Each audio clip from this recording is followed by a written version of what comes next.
Hello, everyone. Welcome to the next session in the CT Climate Action Business Summit. This is Eleanor Slomba with Conscious Capitalism Connecticut chapter here with the extreme honor to introduce the Environmental Performance Index ranking countries on environmental health and ecosystem with Zachary Wendling, PhD, and Martin Wolf.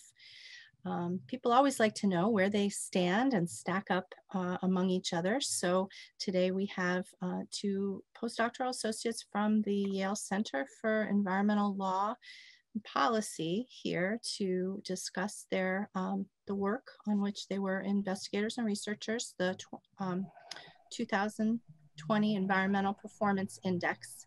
This is a framework for tracking the leaders and laggers on environmental issues and providing environmental data that can be incorporated into ESG and CSR standards.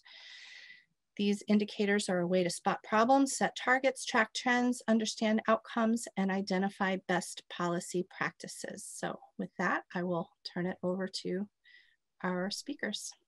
Thank you so much. I'm just going to share my screen with all of you. We presented some slides. Let's see. So Zach and I are really thrilled to be here today to share with you some of the results, but also some of the implications of the 2020 Environmental Performance Index and its analyses.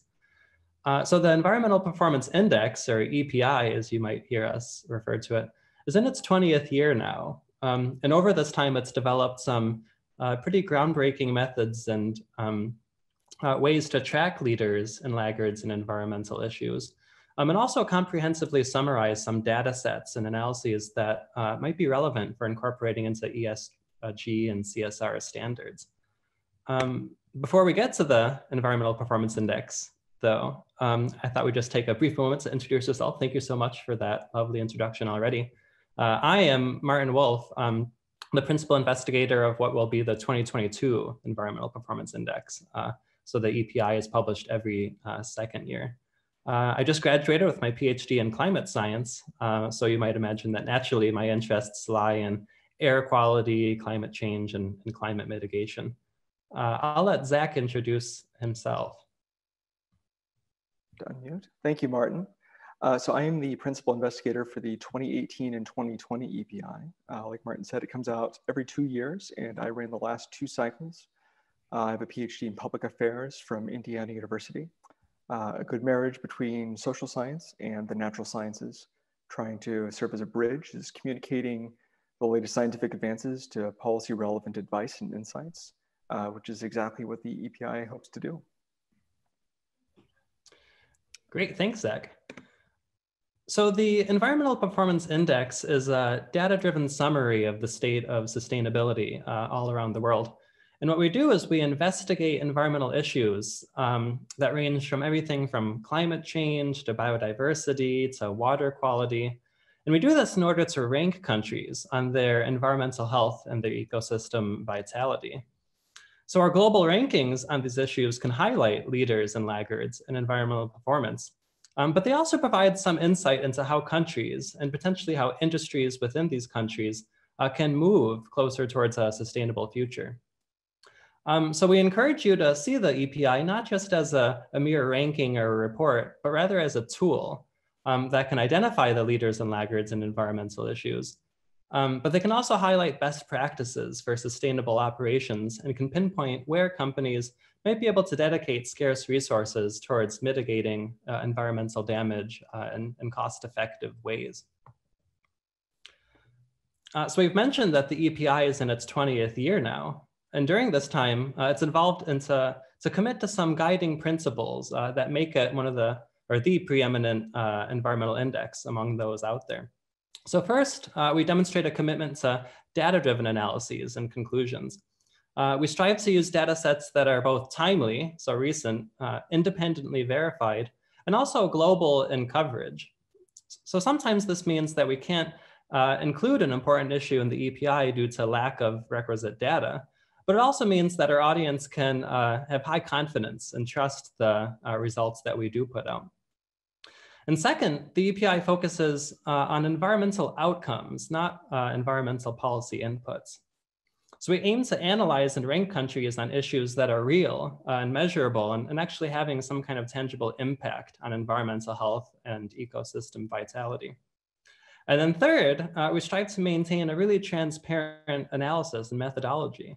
So all of our methods and data and output are freely available in our technical appendix, which we encourage you to explore on our website, epi.yale.edu. And what this means is that we actually encourage the scrutiny of our results and welcome some recommendations to improve our data and our methods. So taking all of these three principles into account, we hope that you have enough interest and faith in our process in order to be eagerly awaiting the results of the 2020 Environmental Performance Index. So the 2020 EPI is the most comprehensive and detailed EPI report to date. It tracks 32 different environmental issues for 180 countries all around the world. And it also not only tracks global rankings, so where countries fall among all countries, but we also can subdivide countries and figure out how they measure up compared to their peers. And we also, we'll talk more about this later, we explore the drivers of good environmental performance, why some countries score higher than others. So the Environmental Performance Index is something called a composite index, meaning that it incorporates performance in numerous areas into a final EPI score. And to familiarize you with the idea of a composite index, we like to use the analogy of a grade point average. So if you think back to high school or college, your performance on multiple assignments and exams determine your grade for the class. And then the university will weight the difficulty and the number of units in each class, and then percolate, and this will percolate up until your semester grade, and then finally a grade point average. So in the end, you have one number or ranking, the grade point average, that reflects your performance on a multitude of individual assignments and tasks. And the way that we calculate the EPI score is very similar. So we take performance on individual environmental issues, for example, just picking one, methane emissions. And then we assign each of these issues or indicators a weight, depending on the importance of the issue and the quality of the data. So then we classify these issues into issue categories, and then more broadly, policy objectives. And then we finally arrive at a single EPI score for each country based on their performance in each of the different 32 individual indicators of environmental issues. So this is just a visual of what we described. So the size of the wedge corresponds to the weight that each issue is given when we calculate each country's final Environmental Performance Index score. And you can see that we track performance in 32 different environmental issues, shown here in the outer ring of our wheel. And these 32 different issues or indicators are classified under 11 different issue categories that span important topics in environmental change, like climate change and biodiversity and sanitation and drinking water.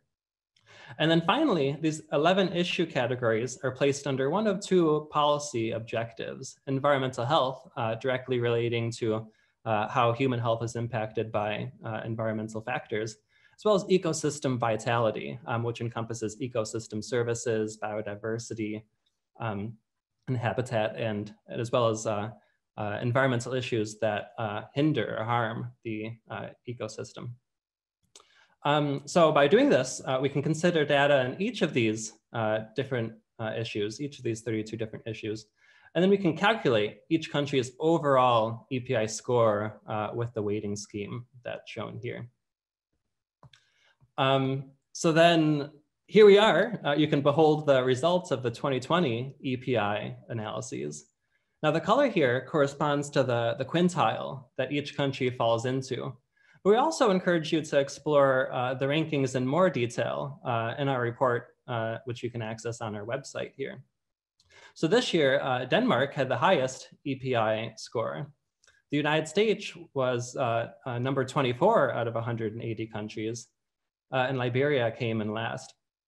So when we take a step back to examine this map, we can see that patterns start to emerge. Certain regions especially Europe and North America, what we call the global West, tend to outperform others. But we also recognize that countries often find it useful to compare themselves not to all countries around the world, but rather by their neighbors and their peers. So we also include these kinds of analyses in the EPI reports. So to facilitate these comparisons, the EPI report also constructs rankings within these 8 global regions, which you can see listed here. So the line indicates what the median score for countries is within the group. And then the tails here indicate where the lowest performing and the highest performing countries within each region fall. The report goes a step further though, and also ranks countries not only by region, but also by peer group, which are derived from more commercial or historical or cultural characteristics. So we didn't include a slide on this, but we encourage you to explore these rankings in our full report, which again, you can find on our website. So now that we've briefly gone through some of these results, Zach is going to take over and share some further insight into the drivers of environmental performance. So I'm going to stop sharing my screen and allow Zach to take over. One of the frequent questions we get for the EPI, besides just how does it all work, is what does it mean? And how do we explain why some countries are doing better than others at environmental performance? So for the 2020, we conducted a very brief analysis to kind of give us better insights as to what's driving performance or what's associated with it, probably more accurately. And one thing we've noticed over many years is country wealth is a big predictor. Here you have a basic scatter plot. On the x-axis, you have GDP per capita. You know, basically how wealthy is a country given its size of population. And on the y-axis, you have the EPI score in 2020.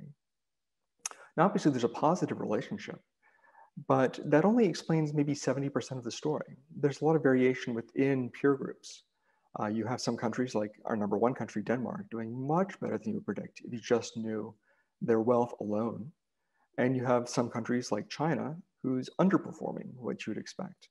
And this kind of bends at both the extremes and in the middle. So it's more of a U shape than a direct linear relationship. So we're interested in understanding why.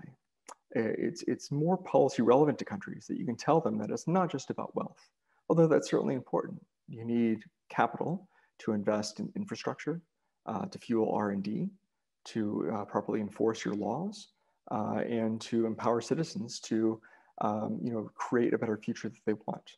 So we don't want to be in the position of telling extremely poor countries that there's no hope for them.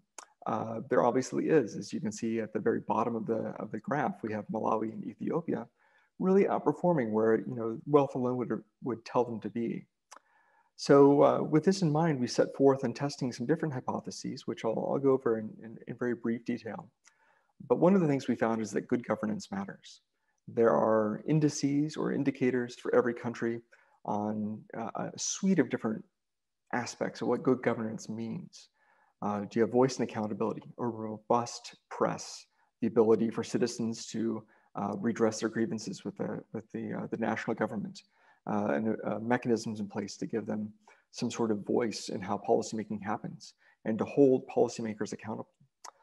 Political stability is obviously very important, but what's really driving this is government effectiveness, the kind of nebulous understanding that good regulations are being passed, that they're being enforced equally and consistently and predictably, which is very important to the business community, which is often the targets of regulation. That there's a strong rule of law, if you know that the courts are going to address your needs, and low levels of corruption. So all of these are important. And I think one of the positive messages we can send to countries around the world is that there are enormous co-benefits to building the institutions that make sure that your government is functioning well. So it's not directly about the environment, but the environment obviously benefits everyone when we have greater state capacity for the government to do their jobs well.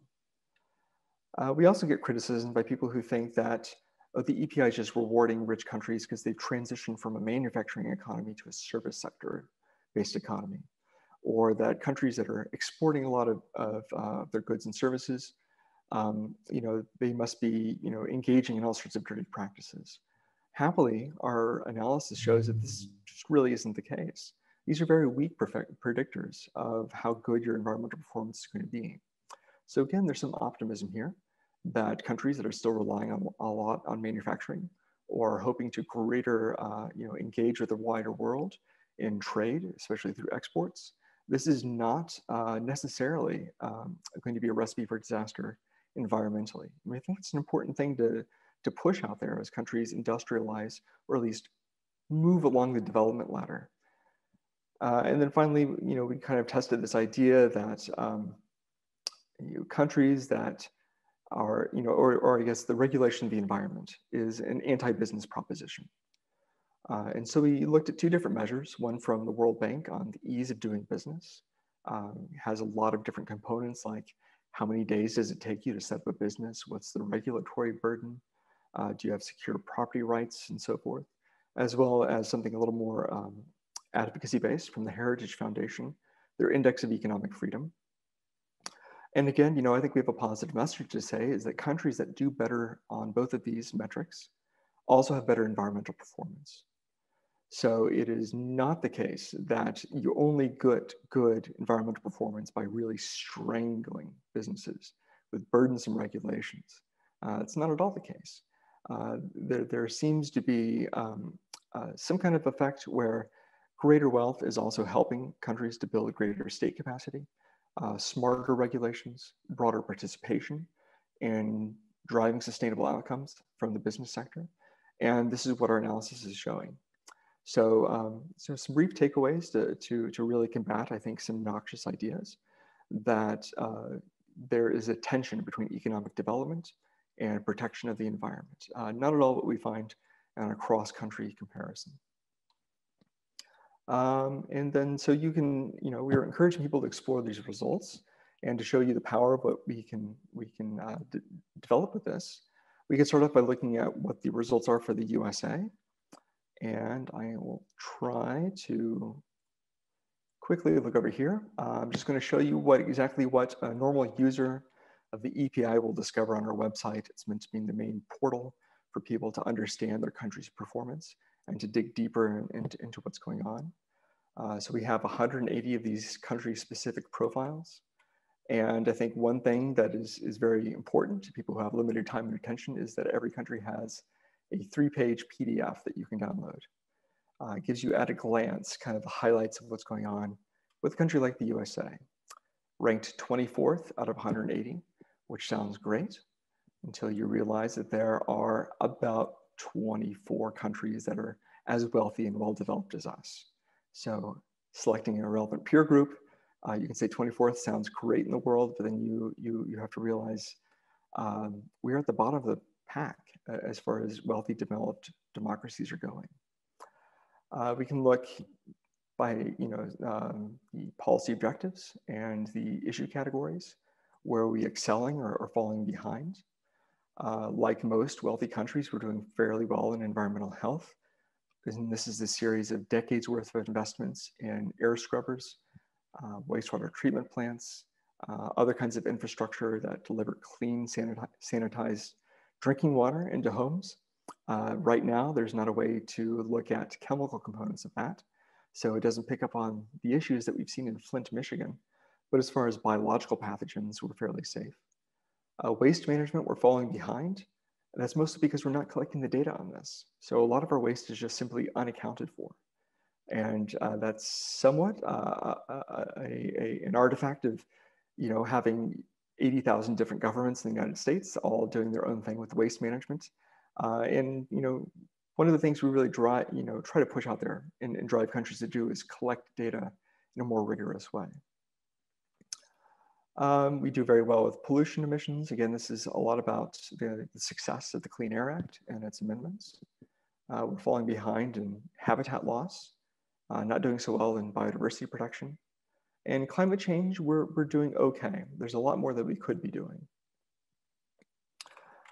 And then we have the full stats that you can explore, looking for highlights, lowlights, the changes over the past decade. And then finally, some of our relevant peer groups. If you think that worldwide that doesn't make sense, you can say, okay, based upon our country wealth, Who do we look like? Well, this is not something to brag about. The only people we're beating are Kuwait and Saudi Arabia, whereas other countries of similar level of GDP per capita are doing much better than us. And that's true for lots of different ways that you'd want to assemble who your peer group would be.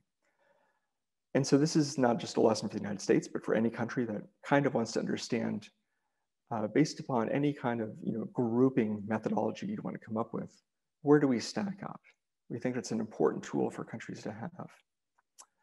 So to push this even further, we have some additional tools that we're working on. So we're going to give you a sneak preview, or at least an entree for where our research is headed. One of these is looking for embodied impacts in trade. We know that countries like the United States do well on certain metrics because most of our dirty work is happening in other countries. And so we've developed one tool with our partners at the UN Sustainable Development Solutions Network, looking at bilateral impacts. So this is for the United States with CO2 emissions. We can say, how does the United States impact other countries? And you do it on a per capita basis or on an absolute basis. And this is showing us that through our trade, through what we're importing, we are having mostly China, somewhat India, and a lot of it coming from Canada and from Japan. They're doing the manufacturing for us that is producing the CO2 emissions, that it's embodied in the products that we then import and consume domestically. So we would look a lot worse if we did all of our manufacturing within our territory, because all of those emissions would be accounted to us. But right now, with a global supply chain, with a broad distributed network of interdependencies of where things are manufactured and shipped and further processed, we're beginning to peel back those layers to determine how do you actually account for where those environmental impacts are happening. So this is a pretty neat tool we have developed so far. Has a number of different environmental impacts as well as fatal accidents at work. And this is also important to a lot of people in the business community who have been asking for better tools for identifying where in their supply chains, based on commodities or products, their environmental impacts are happening. And so outside of what we're working on, we're also linking up with the industrial ecologists who are developing new tools.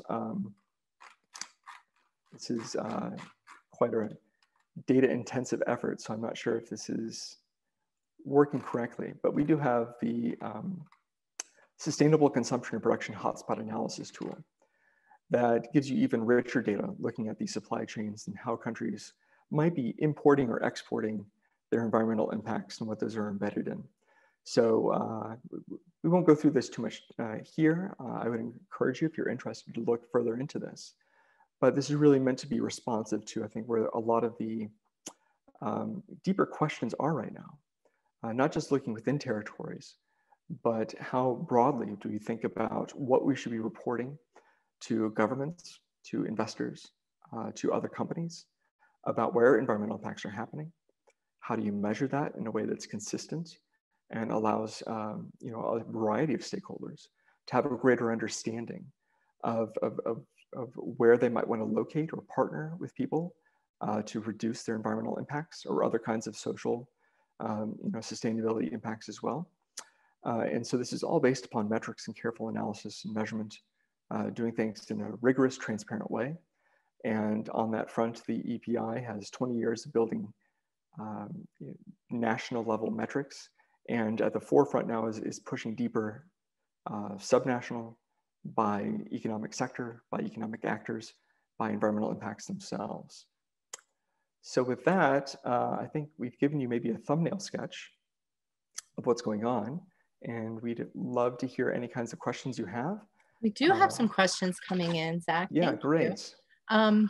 One is about how, well, as a student in public policy myself at Northwestern, the climate itself has no jurisdiction, but policy is all about jurisdictional territory. So is there anything more you would like to say about how to build a ranking system where pollution is created in one place while having negative impacts in many other places? And, just that notion that the climate really isn't jurisdictional. That's a great question, and certainly something that we're trying to be very responsive to at the Yale Center for Environmental Law and Policy. Our director, Dan Esty, is one of the world's leading experts on incorporating climate change into trade agreements and understanding how trade agreements can help underpin or undermine progress on things like climate change or other broadly global environmental problems. So that would probably be something most relevant to the business community. There are, of course, other kinds of international agreements, like the Paris Climate Change Agreement that I wish that we would stick into and have a voice in and help guide where the progress is going and hopefully lead the way. That would certainly be on the policy side, but we also recognize that there's enormous potential on the private sector to provide some leadership and real gains on climate change as well. But what's hampering, I think, a lot of the efforts there is a lack of rigorous data-driven metrics to really understand what an individual companies or an economic sector or a supply chain, what their impact actually is and where that's happening. And so we need more tools to empower businesses to clean up their supply chains, to attract capital by looking for investors who are sensitive to these kinds of things. So there is a role both for traditional policy governance, but also for private sector action. Thank you. That makes a lot of sense and a lot of rich food for thought. In terms of trying to support municipalities and states and all jurisdictions in their data collection and reporting, and the private sector as well, how do you account for having a sound, getting a sound basis for comparison across such an uneven data landscape? It seems like you're kind of, crossing the bridge as you build it in a way. And just, can you talk about that a little more and what we should pay attention for or even advocate for in the data collection and reporting spheres that we might touch? Wow, that's a very good question. And certainly it is a challenge when we're looking across the data landscape. Martin, I don't know if you have any thoughts for what we should be looking for or the path forward. Yeah, like Zach said, it's such a great question and something we try and take very seriously when deciding which data sets to incorporate. We try and use data sets that are independently verified, and that can mean verified by an international organization such as the United Nations. In certain limited circumstances, we may use recent peer-reviewed data from the literature. And we also try and use data that is collected via very similar methods. So some of our indicators, such as things on ecosystem extent, like wetland loss or grassland loss, can be collected globally from satellites. There are other circumstances when we have an issue that we care about and we do need to, we can't rely on global data that might be independently verified. So when we confront situations like that, we really need to ask ourselves how accurate the data is, what forms of bias might be reflected in it, and if there's ways to account for that, or if it's better to perhaps not include that indicator in our analyses. Thank you. We have a question here. From a trend basis, are the numbers getting better? Is the bar reset on a regular basis? It depends. I don't know if that's a satisfying answer. So some things we see moving in the right direction. We see some progress on greenhouse gases. Some of them are, globally emissions are going down, but that is not the same thing as saying that they're going down fast enough. We have some things like wetland loss where the numbers seem to be slowing down, but that is also a function of we're just running out of wetlands to ruin. So we try to look at these trends using a common metric where the bar is not reset on a regular basis, but rather looking consistently over time what's happening. And if our trend is based on a moving average, it's a little, I guess, hard to qualify that in the way I think you're asking about the bar being reset on a regular basis, but I think the overall message of where we want to head in the future as far as a sustainable world has been pretty clear for a while now. Zach included a very great table in the 2020 report, which summarizes a lot of the different trends and the issues that we talked about. So if you're interested in a specific trend, you are more than free to go and explore these. And Zach and I should mention that we're more than willing to answer any questions that you have. You should feel free to reach out to us, and we'll get back to you with answers or potentials for collaborations. Wow, that is a wonderful invitation. This is interesting. Do you think data and regulations and ethical, what do you think about data, regulations, and ethical AI use to help set the future regulations to be fair worldwide? Wow, that's a fantastic question. We would always advocate for better incorporation of data into the policymaking process. So when we're setting regulations, that can mean a number of things, but good regulations, just like good business practices, rely on feedback to understand how things are going. So any kind of mechanism to incorporate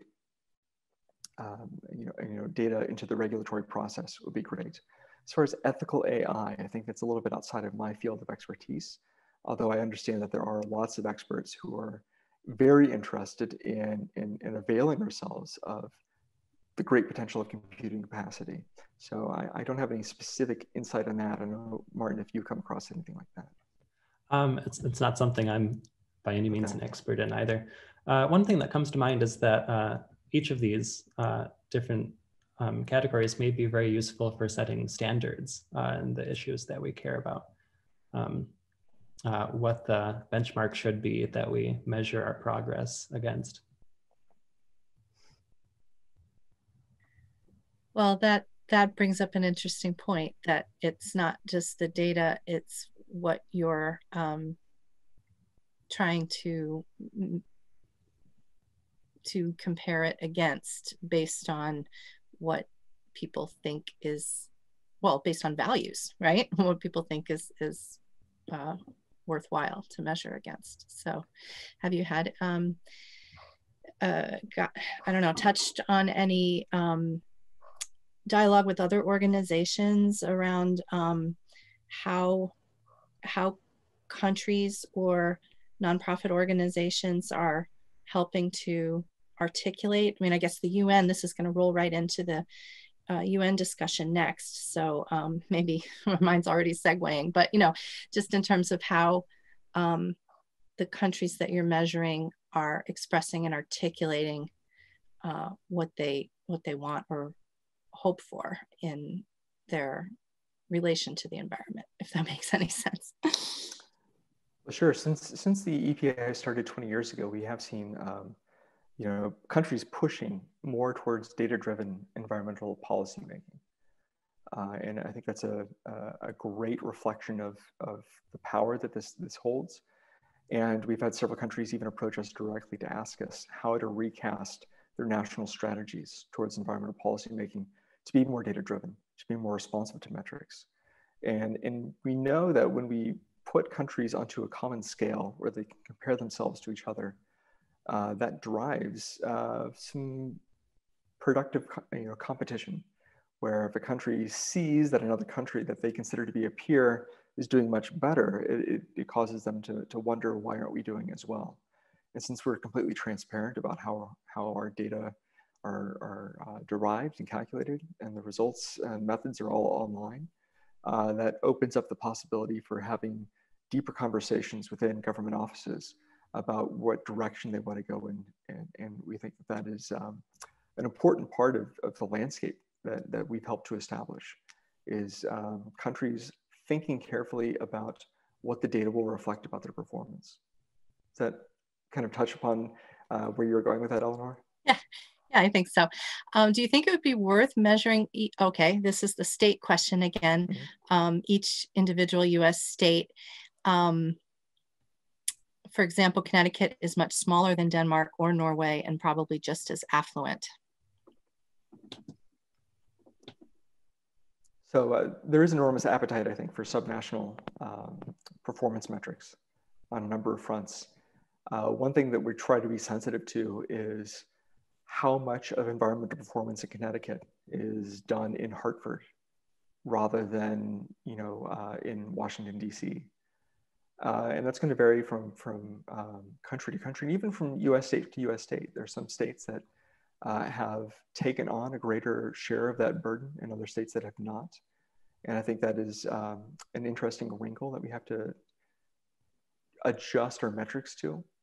I know that we have, helped other countries to develop these kinds of frameworks for understanding subnational performance, but we really are trying to be responsive to where sovereignty lies and where primacy is the US word for this, where primacy would lie on a number of different fronts. Well, that relates to even the US mayors who said, no, we are going to stay into the Paris Climate Accord. And certainly from a business community, the tone set by, municipal business environment can be helpful or a hindrance to what businesses are trying to do. So, I mean, do you think at that level of municipalities, relationship to the climate and a stance on climate is kind of performative, or do you think substantive? So Martin's a climate scientist, and I'm a policy guy, so I don't know if he wants to take this or if I can interject with my thoughts, but Zach is selling himself short because he has very keen ideas and expertise in all issues of environmental policy. Actually, over the past couple of years, I've been learning more and more about what kinds of not only climate, but all environmental policy that can be taken on not only the state, but the municipal and the county level. It can be as simple as changing building codes to allow or require better insulation in houses. That's the type of thing that's incredibly important for determining energy use and waste, but something that is controlled on the municipal level.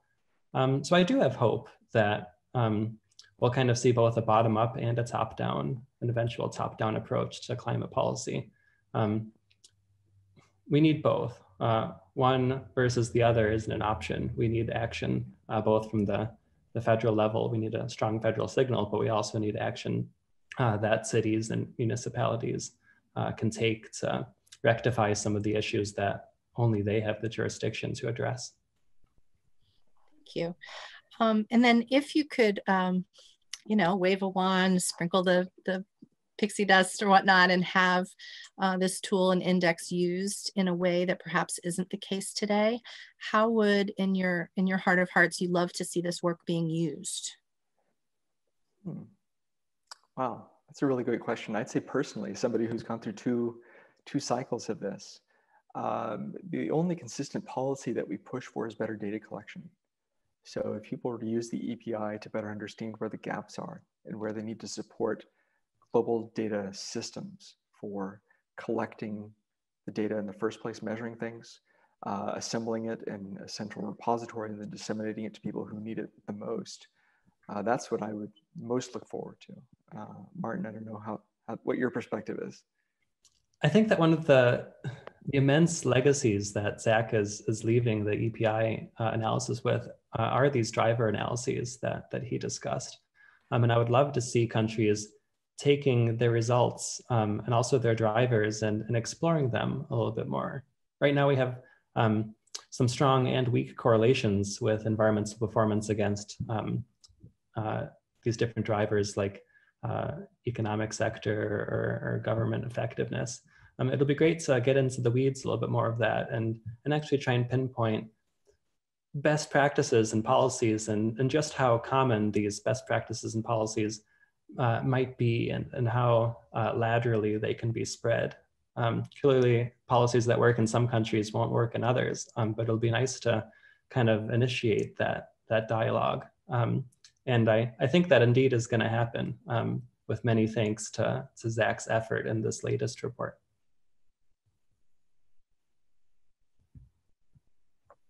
Thank you. I think we are just about to wrap up. I am very thankful that you've taken the time and to know that we have this rich project going on in our backyard.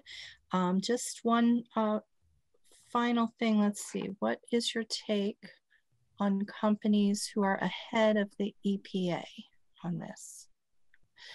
I'm not exactly sure. Would you like to unmute yourself, Prasad, and ask the question, or I can invite you to unmute?